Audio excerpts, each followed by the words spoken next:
Once upon a time, there was a woman named Julia who wanted to escape her life. It wasn't a bad life. In fact, it was quite good. And for a long time, Julia tried to tell herself this until that became impossible. Julia lived in a nice house in a safe neighborhood. She worked at a good job, manager of an art gallery that sold small heads they pretended had been shrunken from the shoulders of ancient witches and warriors, but were in fact just painted glass. She had friends, and an older sister who got together with her once a month to eat lunch and gossip about the family. Most of all, Julia had Mark. Mark was handsome, with just a touch of homeliness. With his nose a little wide, his chin a little small. He was successful without being driven, working for a pharmaceutical company, though not in research or advertising. He loved good food. It was Mark who made all the fancier meals. Good jokes, good books, and movies. Most of all, he loved Julia. He was kind to her and funny, and sometimes he would look at her with adoration while she washed dishes or made the bed. Julia's sister called him Prince Charming, and asked what store sold the glass slippers that had brought him into Julia's life. So why did Julia lie awake at night, unable to breathe? Why did she wish that she could fly away on a magic carpet, or throw on a cloak of invisibility and slip out of the house into the deep woods where Prince Charming could never find her? One night, she was cutting celery for a salad, and Mark was telling her about some lobbyist who tried to bribe an undercover agent, when suddenly she looked at him and saw him turn into a beast, a thick-muscled creature with fur and fangs and vicious eyes. She would take the knife that she held in her hands and drive it deep into his heart, and it would be okay because he was a beast, and she had to save herself. And even if, just before he died, he turned back into Mark, it would be sad, even tragic, but still okay, because she had broken the curse. She had saved Prince Charming from the beast. Julia didn't stop her work. The muscles in her arm tensed as she visualized the knife slamming into his heart, but still the blade moved down the stalk to leave behind half-inch pieces on the cutting board. She didn't cry or shake, but she had to control the ragged shudder of her breath. What scared her was not that she'd imagined killing her husband, but she imagined it so calmly.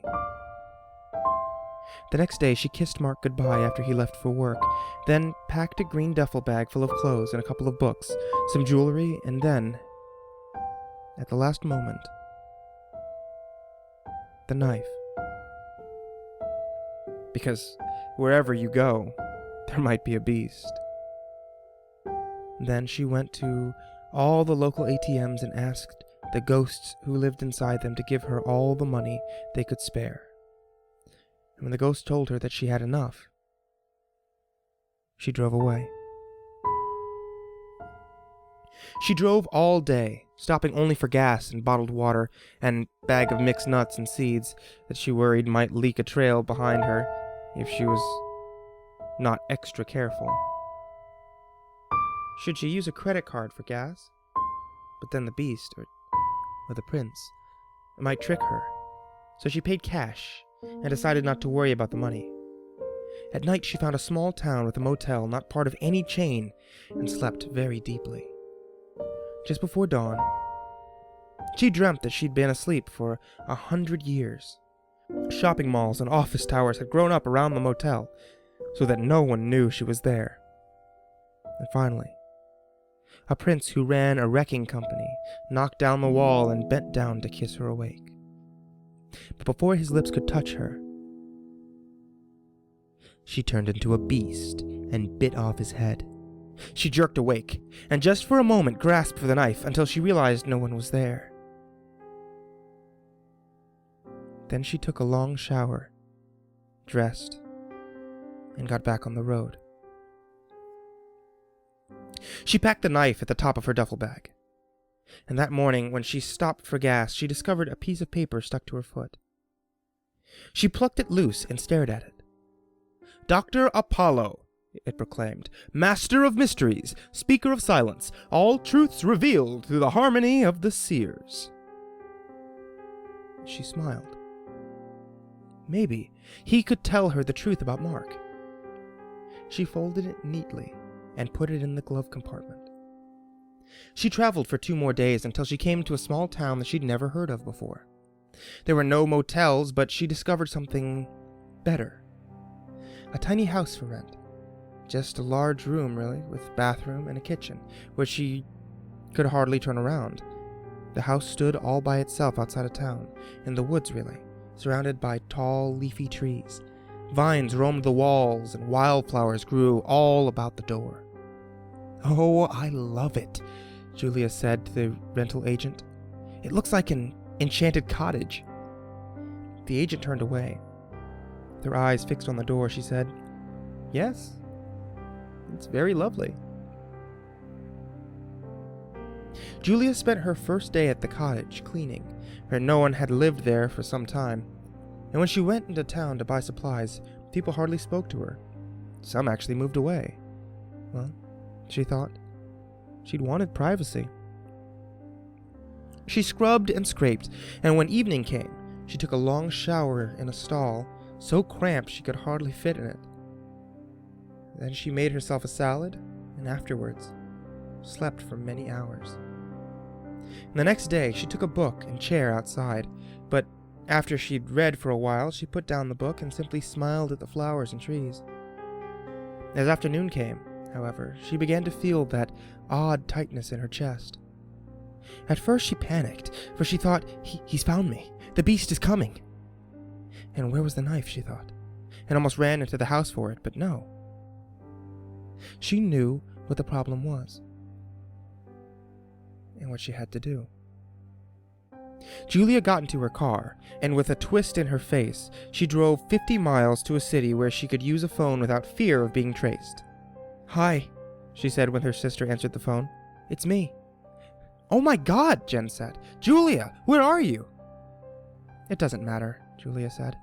"I just wanted to let you know I'm okay." "What's going on? When are you coming home?" "I'm not. Not for a while, anyway." "What do you mean? Mark is going crazy. We've all been so worried." "I've told you. I'm okay." "That's all? For God's sake, Julia, what do you think you're doing? Scaring everyone to death." "There's just something I have to do," Julia said. Then wondered what she meant. "What you have to do," her sister said, "is come home. I mean, poor Mark." Julia hung up the phone. As she walked back to her car, she wobbled a little, and when she grasped the wheel, her hands shook so much that she knew she'd better not drive. But then, slowly, the shakes gave way to a smile, and finally, a laugh, as she drove off. Poor Prince Charming, she thought. He'd just have to fend for himself. On the way back to her enchanted cottage, she stopped for a bottle of wine, and that night she stayed up drinking, reading, and occasionally going outside to look at the moon. It was a few days before full, but already it seemed brighter than she'd ever seen it. And 3 nights later, she woke up in the middle of the night, 12:42 according to the clock on the chair next to her bed, lying there, groggily. It took her a moment to notice the sounds. They were soft and hard to make out, but they sounded like weeping. Like the slow, steady sobs of a woman who had long ago passed the stage of anger, as well as grief, and now cried because it was all there was. She didn't know what to do. Should she go and investigate? She was a woman alone, very far from neighbors whom she didn't even know. What if there was a gang or something? People in town didn't seem very friendly. Maybe a group of them. This is ridiculous, she told herself. It probably was owls or coyotes. She rolled over and tried to sleep. but it was hopeless. The sounds seemed to get louder until they took all her attention. Finally, she got up, put on her slippers and the old pink bathrobe that Mark had given her their very first Christmas. Then she grabbed the electric lantern and trudged outside. "Hello," she said, but not too loud. "Is anyone there?" No answer.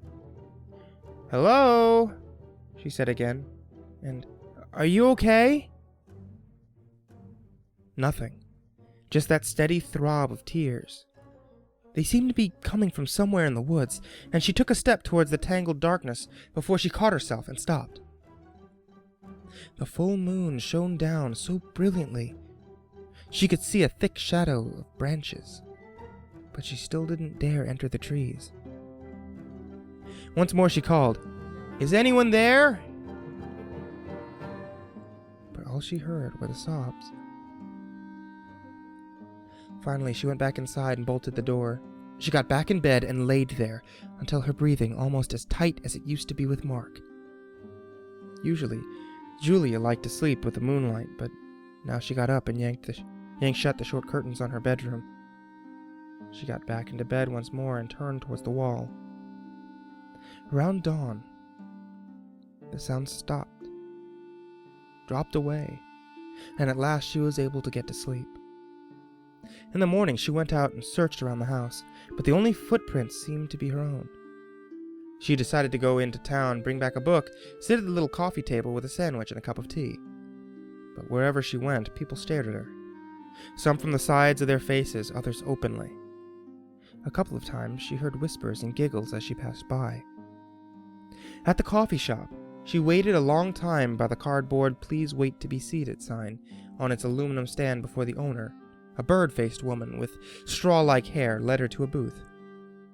When she sat down, the people in the booth behind her, a man and a woman in their 40s, fell silent, and the man said, "Let's go. This should cover it." Julia thought how they sure didn't like newcomers. But she hadn't really come for the social life. She'd been sitting there for 10 minutes or so. Her waitress had taken her order immediately and brought the food almost as quickly, when she heard giggles from across the room. A moment later, a teenage girl with a tattoo of a rose on her exposed midriff came and stood over Julia. Her straight-back hair was gelled into points. She wore silver rings with cheap stones. She looked down at Julia with her face twitching from holding in laughter, then blurted out, "How do you like your new home?" Before Julia could answer, the girl hurried back to her whispering friends. That's it, Julia thought. She left her half sandwich, still hot tea on the table with a minimum tip, paid the counter, and soon was back in her car. When she returned to the cottage, everything seemed fine. The house all cozy, the flowers lit by the sun. She should just keep to herself, she thought. She'd rented the place for its privacy, after all. She took a chair outside, sat with her book for a couple of hours, then made herself a vegetable soup. She went to bed early. She woke at midnight, the sounds of weeping much more intense than the night before. "Who is it?" she called out. "And where are you?" She should go look, she thought. But she didn't know if she dared. She imagined her husband, the beast, setting a trap for her, seducing women, and then tying them up to force them to cry until his wife would go into the darkness to check. She grabbed hold of the knife, but then she put it down again. For of course, it was silly to think like that. It occurred to her suddenly why everyone in town had acted so strange. They knew about the sounds. Maybe it was all kinds of practical jokes on the newcomers. She imagined a group of them getting together, maybe the girls from the restaurant, rehearsing it all, then parking their cars back on the highway so they could sneak into the woods behind the house. Only she did not really believe that even great actresses, let alone a bunch of teenagers, could fake such anguish. It was like nothing Julia had ever heard. She tried to cover her ears, turn on the radio, but the awful cries rode over everything she did. Finally, the dawn came, and just as the day before, the wails diminished, and then vanished. Julia made no attempt to go to town that day. If they wanted to see how she'd react, they would have to come look for her. And that night, the cries came back, but not as strongly as before. She couldn't shut them out. She couldn't sleep, but at least she could read and try to ignore it. Just as the early lights began to weaken the sounds, Julia thought maybe they're ghosts. Or maybe innocent young girls whose wicked stepmothers had turned them into animals. And she smiled as she put down her book and went to sleep. After that, the woods returned to quiet. For a week, Julia woke up just before midnight to lie stiffly and listen. But nothing happened. And by the 7th night, she once again slept peacefully. When she ventured into town again, a few people stared at her, but most ignored her. A couple more weeks went by, and then one night, she looked up at the swelling moon, and panic washed over her. Nonsense, she told herself. Whatever it was, it's gone. Maybe it had been some poor wounded animal or bird cries. 5 nights later, however, she jerked awake just before midnight, and a minute later, the weeping began. It's the full moon, she thought. It only happened on the 3 nights of the full moon.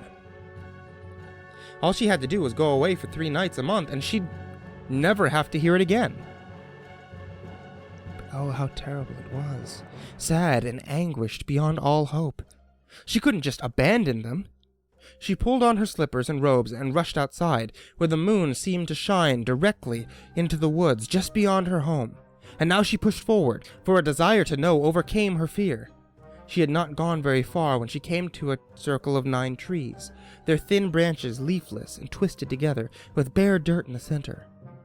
The moon shone directly down into the empty patch, yet the trees themselves remained dark and lifeless. Julia took a deep breath, then stepped into the circle. Suddenly, she could hear voices inside the terrible wails. "Help us!" they cried. "Free us! Help us!" "I don't know what to do," she shouted, but the voices just went on and on. The trees shook, though Julia couldn't feel any wind, and as she turned about, it seemed to her that they were twining even more tightly together, to make it impossible to escape. As she squeezed through a gap, the branches scratched her face, but she ignored it, and ran back to the cottage. What was she going to do? She could simply go somewhere for the next couple of days, or leave altogether, maybe even go back to Mark. She half reached for the phone, then yanked back her hand. But those voices, that anguished "help us." She jumped up, ran to her car, yanked open the glove compartment. Yes. It was still there. The flyer from Dr. Apollo, the master of mysteries. She never would have thought that she'd consult a psychic or whatever he called himself, but then she never would have believed in ghosts either. If in fact that was what they were. She wished that she could call right away, but she doubted the doctor would be appreciative of a phone call in the middle of the night. At dawn, when the voices dwindled, she managed to fall asleep. She woke with a jolt at 8:30 and grabbed the phone. It took several tries to press the right numbers, but then the phone rang, and a second later a soft musical voice said, "Hello, this is Dr. Apollo." Julia hesitated, swallowed, and said, "I'd like an appointment." "I know," he said, "and I think today would be a good day, don't you?" "Yes, please, right away." He gave her directions. It would take about an hour, and was about to hang up when she blurted out, Do you handle ghosts?" The laugh was as soft as the speech. "That would be rather difficult, don't you think?" And then the line went dead. Dr. Apollo lived at the edge of a small city in a stone house with blue shutters. There was no sign or nameplate. A tall, slender woman with a strong face and large hands answered Julia's knock. Long hair flowed onto the shoulders of a loose red and black silk dress. She wore long golden braid earrings and a gold chain with a large onyx pendant. "Good morning," she said. "I am Dr. Apollo." "Oh," Julia said, and almost stammered. I'm sorry." As if the woman might know Julia had assumed the soft voice was a man's. Dr. Apollo smiled, then led the way to a bare room, lit by 3 bay windows, shining on a wooden floor. There was no furniture save for a small round table, oak with a glass top, and 2 oak chairs. A picture was etched into the glass surface, the face of a beautiful woman with snakes wound in her hair. The only thing on the table was some small object, wrapped in gold foil. Probably it was the effect of the bright sun, or lack of sleep, but Julia imagined that she saw specks of colored light move about the room. She blinked, shook her head, but she still saw them. "Please, sit," Dr. Apollo said, and gestured to one of the chairs. When they were both at the table, Dr. Apollo leaned back and looked at Julia so long it was hard for Julia not to squirm. "When you called me," Dr. Apollo said finally, "I thought you were the most cursed of women." "What?" Julia said. Her hand went up before her face as if to shield her. "But now I see that, in fact, you are the most blessed." What are you talking about?" Her voice sounded childish to her. Dr. Apollo waved her fingers at the specks of light. "The splendor are here." I don't understand you." "I'm sorry, I thought you might know the term. It's a collective noun, like prides of lion or murder of ravens, splendor of spirits." "Oh." Julia glanced quickly at the colored lights in the air. "Exactly," Dr. Apollo said. "But that's not their form. More like the tracks they leave." She leaned forward. "Please, understand. These are people who have labored for years to build up fortunes only so they may have something to sacrifice, so that the splendor may know they are serious. And here they are. For you." But you said I was cursed." "A melodramatic word. Forgive me. It implies malevolence, and that's not the case here. Do you know what a geese is?" No."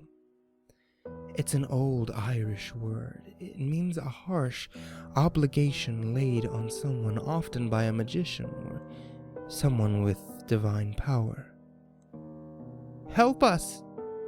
Free us!" Julia said. "So someone has put a geese on me?" Dr. Apollo shook her head. "I don't think so. I think the splendor themselves have chosen you." "But why? I mean, there's nothing special about me." "Are you sure? But it doesn't matter, really. All of us are what we are." "And my husband? Is he a beast?" But instead of asking that, Julia only said, "Do you know why I'm here then?" "No, I'm sorry. I am a seer, not a mind reader. I can answer many questions, but not until people ask them." "Oh, of course," Julia said and blushed. She told Dr. Apollo about the trees and the voices, though not what first had brought her to the enchanted cottage. I see, Dr. Apollo said, though in fact she had closed her eyes and begun rocking back and forth, with her arms wrapped around herself. If Julia had not been so desperate for answers, she might have run from the room. For nearly a minute this went on. Then slowly Dr. Apollo came to a rest, until finally she opened her eyes. Maybe tears forced them open. She was now crying. Fat tears that chased each other down her sharply angled face to fall onto the snake-headed woman on the glass. Julia closed her own eyes for a moment, only to open them immediately, for she'd seen a horrific vision. a headless woman standing upright in a long purple dress with blood jutting from her neck. "Yes," Dr. Apollo said to Julia's gasp. "A terrible story." "Tell me," Julia said, though she was not sure she wanted to know. "It happened a long time ago. 9 women gathered together to study sorcery. It was that very grove of trees they met. Your grove." "No," Julia whispered, "not mine." But Dr. Apollo only continued. "They were not evil, just reckless. Women in that time were allowed so little, and they wanted simply to prove they existed. They did dangerous things, and made even more dangerous promises, and in their recklessness, they attracted a genuine horror." "A beast," Julia thought, "like my husband." Dr. Apollo said, She came to them disguised as a young girl, an apprentice. They began to teach her, or so they thought. To impress her, they committed greater and greater crimes, all done as if asleep in a dream. They would wake up, weak, nauseous, with blood on their hands and faces, and think how something was terribly wrong, how they should run for their lives before it was too late. Then night would come, and they would forget, and go breathless to the grove to give another lesson to their cold-eyed student. At last she pushed them too far. She induced the idea that they would truly impress her if they killed a young boy. They had picked out a victim, a servant's son. When something woke in them, they brought the boy to the grove, but at the last moment sent him away. And then they beheaded the woman. Though they destroyed her, she cursed them. She trapped them in the trees where they must remain forever, until the woman frees them. Julia wanted to roll her eyes or laugh at the strange story, but she could hear the sad cries in the trees, and she could still see that headless woman, the jets of angry blood. She wished she hadn't come, wished that she could just walk away from this odd woman with her splendor of spirits, and walk away from the house as well. It was only a 6-month lease. She could just drive off, as everyone in town seemed to expect her to do. But instead she said, "What woman? I mean, how would she know that she's the one to do it?" Dr. Apollo closed her eyes a moment, and then said, "She will be a woman who has escaped from a beast." Julia jumped up. "So it's true," she thought, and wanted to run. "How much do I owe you?" she said. Dr. Apollo sighed. "Nothing. I've caused you too much distress without taking your money as well." She picked up the foil-wrapped object and held it out. "Take this," she said, "for when you feel weak."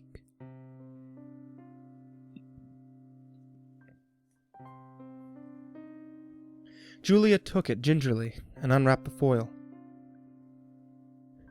It was a cookie, she saw, shaped like a snake. She put it in her bag. "Thank you," she said, and then walked quickly from the room. In her car, she thought again. So it's true. I was right about him. He is a beast, and I escaped him. But why did that mean that she had to go help these women? If you escaped, didn't that mean that you were free? That night she went back to the grove, back inside the circle. She wore jeans and a t-shirt because they helped her feel more determined. And she carried the knife held tightly in front of her, in case the branches tried to lock her in. And she put Dr. Apollo's snake cookie in her pocket, though she didn't feel hungry, let alone weak. "It's not fair," she said, when she reached the trees. "I mean, I'm sorry for what happened to you." She thought how they'd brought it on themselves, but she buried the idea. But don't I get to live my life?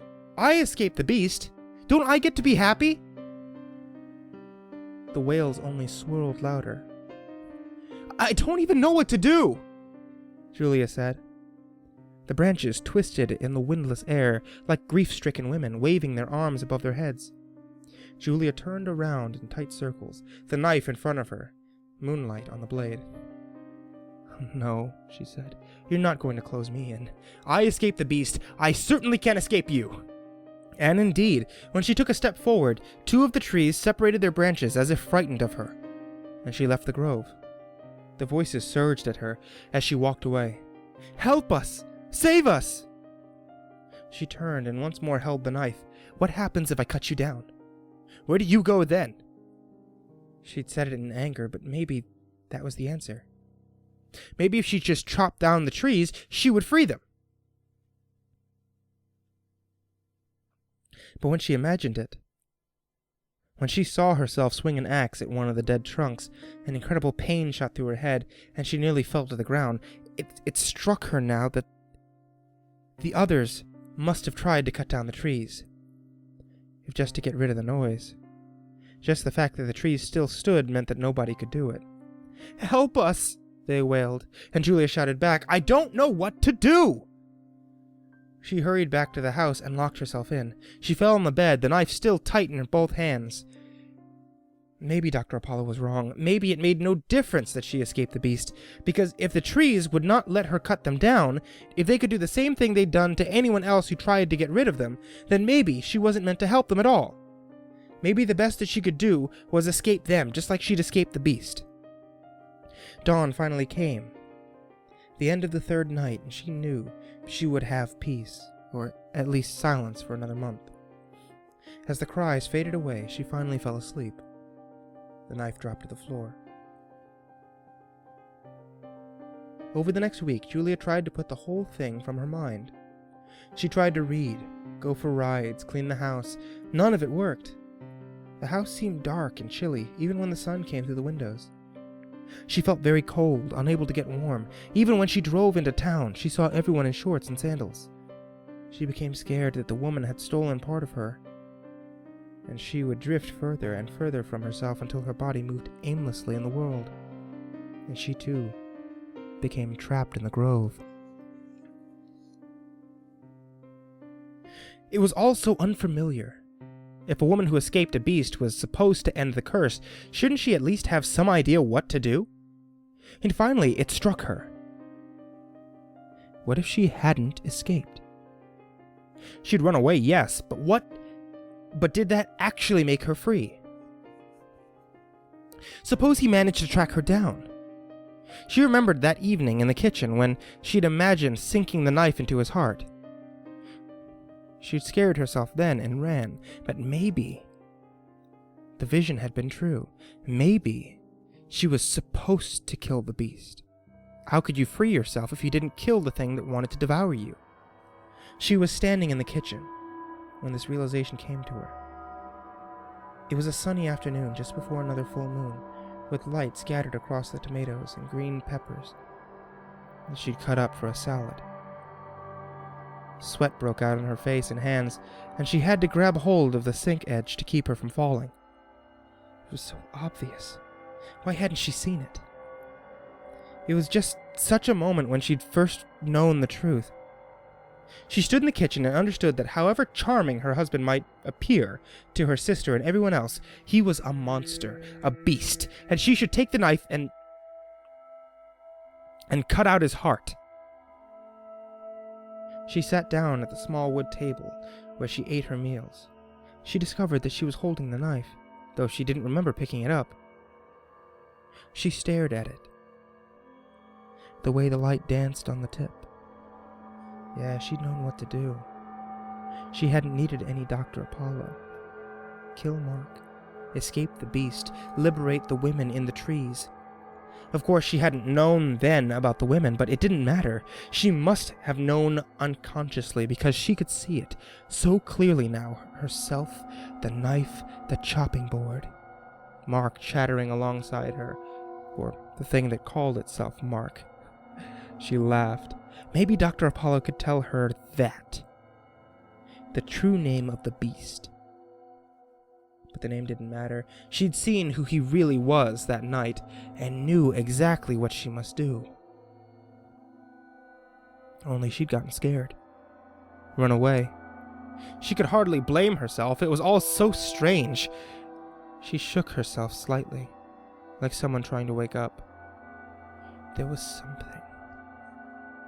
something wrong with her mind, the way she was thinking. She stared at the knife, squeezed shut her eyes, opened them again. How could she? Pain shot through her head. She gasped, bent over. Without thinking, she grabbed the knife, held it in front of her so tightly her arms shook, as if to fend off some invisible enemy. Please, she thought, make it stop! Maybe it was Mark. Yes, of course it must be. She'd gotten away just in time, but it wasn't enough. She needed to escape him once and for all. How could she have doubted it? It was all so clear, and with that clarity, the headache suddenly vanished. She straightened up, took a long, deep breath, and smiled. How good it was to know what to do. With a cheerful hum, she went through her clothes until she found a red silk scarf to wrap the knife. Then she dressed in the t-shirt and jeans she'd worn to the Grove the nights that she'd returned from Dr. Apollo. Her determined clothes. She laughed. All set now. She grabbed her purse and keys and set out on her mission. She drove fast, and, except for gas, made only one stop when she impulsively veered off the main road, found a store, and bought a purple blouse to replace the dull t-shirt. She didn't know why she did this, it just seemed like a good idea. She didn't stop even once for food. She did buy a large bag of pretzels and a bottle of water at one of the gas stations, but both lay on the seat next to her unopened. She didn't sleep. Julia arrived at her house, the pale green raised ranch she'd shared with the beast, at 1:22 a.m. As she drove down the street past rows of houses almost the same, she became scared she would find him gone, or maybe with some new woman who didn't know who he really was. She imagined the woman's screams as she burst into the bedroom, and her very different scream after Julia had jammed the knife into the beast's heart, after the woman had seen the face change into its true self, and then she would thank Julia for saving her. But all Julia saw was Mike's car in the driveway, and no light in the windows. As she let herself in the back door, a queasiness washed over her. But she ignored it. This was not a time for weakness. She stepped silently through the kitchen and the living room. How neat it all looked. No dirty plates in the sink, no magazines scattered on the couch. Was some woman cleaning for him? Or was he keeping everything just right in the hope that she might return? She stared at the knife in her hand. What was she doing? Why was she... As she tried to form the thought, pain struck her again, and she had to hold on to the sideboard in the living room. It's him, she told herself. The beast. But it seemed almost as if some other voice was saying those words to her. She tried to think clearly, figure out what she needed to do. You know what to do, the voice said. Kill him! She made her way into the bedroom. It must be warm, she realized, though she herself didn't notice.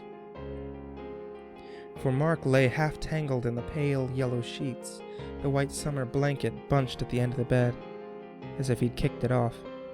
Hurry, the voice said, before he wakes up. Don't let him confuse you. At that moment, the moon must have come out from behind a cloud, for light scattered across Mark's body. And with it came the wails of the women in the grove. It didn't matter that they were hundreds of miles away. She heard them as clearly as if they stood in the middle of the trees. They were frantic, keening now. They're telling you not to stop, the voice said. This is your only chance. Julia stepped forward, and as she did so, the pain eased in her head. As she raised the knife above Mark, it eased even more. "You see?" the voice said. "Do it!" Julia was about to strike when the memory came to her. She and Mark were at the zoo, by the lion's cage, and there was a little girl with her mom, and the little girl couldn't see above the people, and the mother wasn't strong enough to lift her up, so Mark hoisted her up on his shoulders. It was such a simple moment, but as she tried to hold on to it, the pain cut through her head again, and the voice warned her, "This is your only chance!" And the woman's cries whirled all around her. She thought, I don't know what to do. I'm not strong enough. And at that moment, she felt a warmth in her pocket. And she remembered the odd little cookie Dr. Apollo had given her. When you feel weak.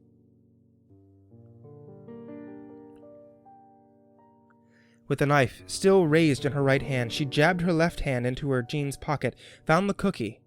As the gold leaf paper fluttered to the floor, the pain in her head cut her so sharply that she thought she would break open. "No!" the voice warned her. "Stay with what you have to do!" Somehow she managed to put the cookie into her mouth. It had a spicy ginger taste. She swallowed it in 2 bites. And then the pain was gone. And with it went only the agony in her head. But also a kind of cloud, a confusion that felt like it had lived in her for many years, like a spell cast when she was a little child. Alongside her, a woman's voice said, "Kill him now, before he wakes up." Julia turned in surprise to see there was someone else in the room. A woman in a long purple dress stood just at her left. It took a moment of staring at the woman's cold face to realize it was her own face, except that the hair was longer, the dress old-fashioned, and the eyes like polished stones. The woman looked exactly like Julia herself. The woman opened her mouth to speak, then stared back at Julia. "You can see me," she said. Now the eyes shifted to the side, and Julia realized the woman was looking at the knife, a hand with long, perfect fingers. Julia's hand, only better, reached out. Julia lifted the knife out of reach. With both hands, she held it all the way to the side, tensed her muscles, and then she swung it around with all her might and all her heart, and the room shook with the cries of anger and pain. And then the entire head fell to the oak floor. And like fragile painted glass, it broke into 100 pieces. Dark jets of blood shot up into the air. They looked, Julia thought, like a dead tree. And in that moment, she found herself back in the grove. At first it looked the same. There were the woven branches, the moonlight. But then she saw that there were leaves. Every one of them alive and young. And the sounds had changed. The insistent wails had vanished, replaced by the interlaced melodies of birds. She heard them, soft and beautiful, before she could spot the birds themselves, but then they all lifted above her head. They looked like crows, but instead of black, their feathers were silver and gold, or maybe the moon just lit them with color, for they'd begun to fly up into the light, round and round in a tighter and tighter pattern, as if they traveled the inside of a cone, and their songs swelled with sadness and joy, and a gratitude that filled Julia's lungs and heart. She watched them a long time as they became smaller and smaller, and their songs no more than fluttery whispers, until at last, silent light swallowed them, and Julia stood alone in a soft grove of trees. She looked down at the knife, now still held loosely in her hand. Black stains shone dully along the blade. There were stains on her hands, and as well the purple blouse she'd bought on the way to Mark. "The woman who escaped the beast," she said, and then she crouched down to use it one more time to dig a hole in the moonlight. When she'd buried the knife along with the purple blouse and stamped down the dirt, She looked all around once more at the soft trees. She saw them then. Colored specks of light, bright and sharp among the leaves. They darted all about, brighter than fireflies, far more of them than she'd seen with Dr. Apollo. Splendor, she whispered, and as if she'd called them, they began to circle around her, in and out of her hair, all over her face and hands. She closed her eyes, tilted her head back, and breathed in a music of light. She had no idea how long she stood there, how long they swirled around her, but when she finally opened her eyes, they were gone.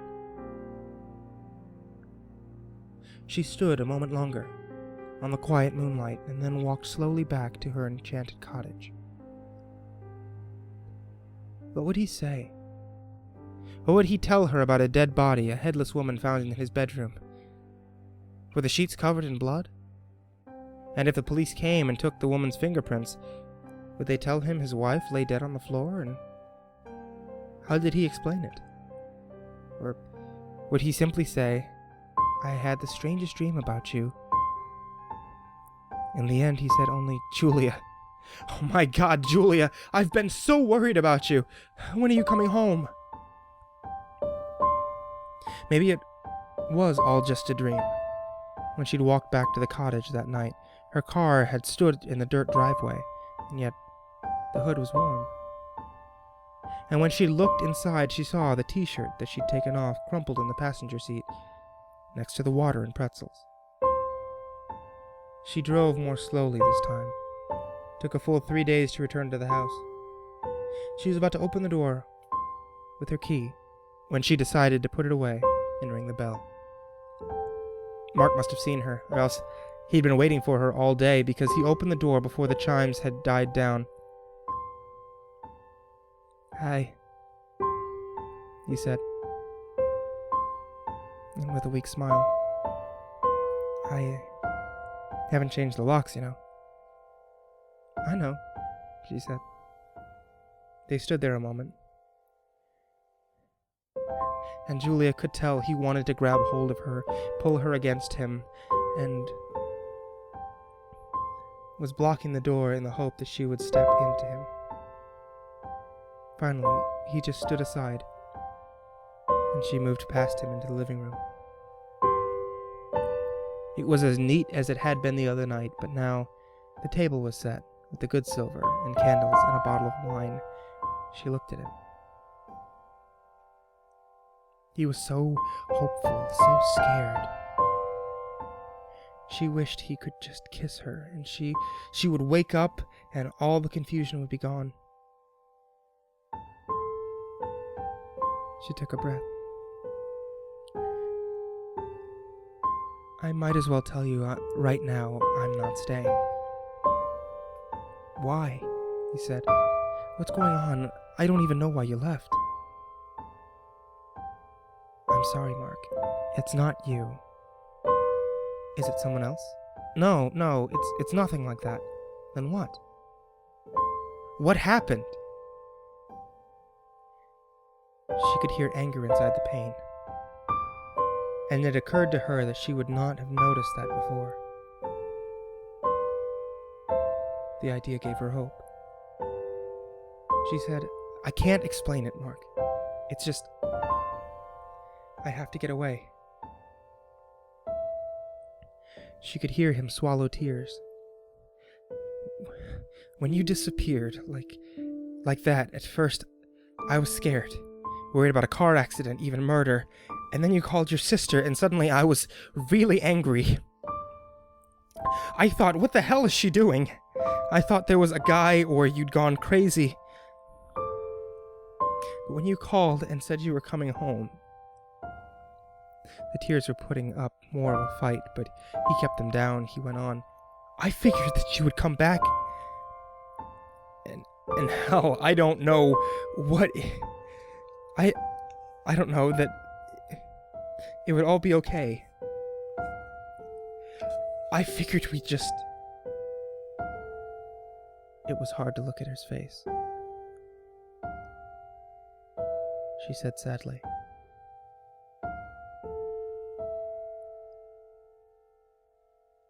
live happily ever after. He smiled. Yeah. I guess that's what I was hoping for. I love you, Mark. And I love you. Very much. Can't we just... No.